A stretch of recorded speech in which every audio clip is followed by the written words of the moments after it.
Sa parehong pahayag, sinabi ng CPP na masyadong mabilis ang mga aksyon ng Pangulo. Ito rin ang sinabi ni National Democratic Front Chief Negotiator Luis Salandoni. Hindi rin niya sasabihin na katupad ang bilateral ceasefire dahil mismo ang militar at pinukomano ang lumabag dito. Wala pang pahayag ng AFP at PNP kaugnay nito. Masyadong abrupt itong ginawa ni President Duterte at mabuting tignan yung mga depekto ng ceasefire declaration niya at saka yung hindi pagtupad ng AFP sa maraming areas, walang implementation ng ceasefire declaration, kaya maraming violations. Ano na naman yan?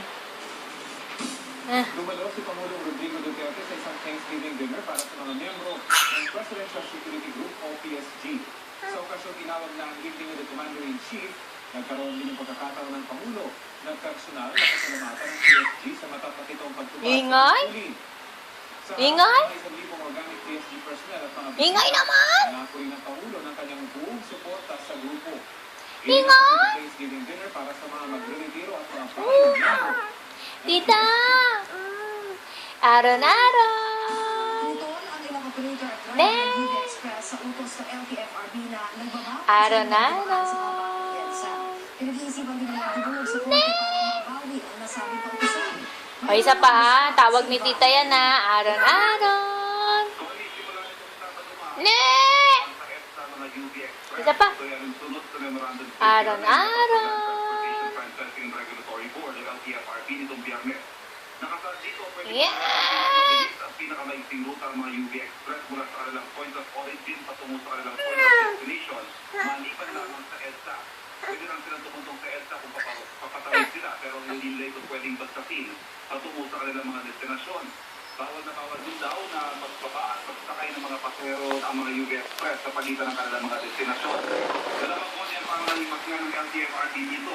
Una, isa raw itong hakbang para panuwagin ang karaniwang matinding traffic sa EDSA.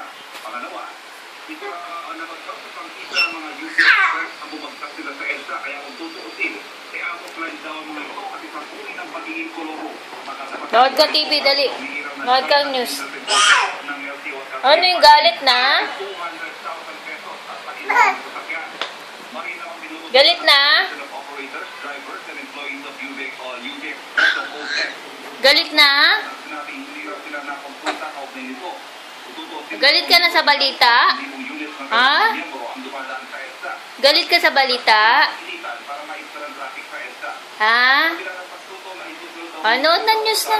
Dili. na bawiin ang memorandum circular. O ay hindi silang dumulog sa korte kapag hindi napagbigyan ng LTFRB at kung talagang hindi sila umubra, isang posibleng mangyari ay Galit sa EDSA? Traffic kasi? Ha? Traffic sa EDSA? Ha? Pag pumunta tayong EDSA, MRT tayo, no? Oo. MRT tayo, no? Oo. No, MRT lang, no? Kaya walang traffic, na. Oh, hindi tayo magta-taxi, na. MRT tayo, na. Ano? Pag pumunta tayong EDSA, na. MRT lang, na. So, Ivan, Oo. 1,000, tama ba? Yung bilang ng UV Express. Ay, ingay. 1,000 lamang yung dumaan talaga sa EDSA. Yan ba i-confirm natin sa LTFRB? Bilang na maibigay pa ang LTFRB kung ilang units talaga ang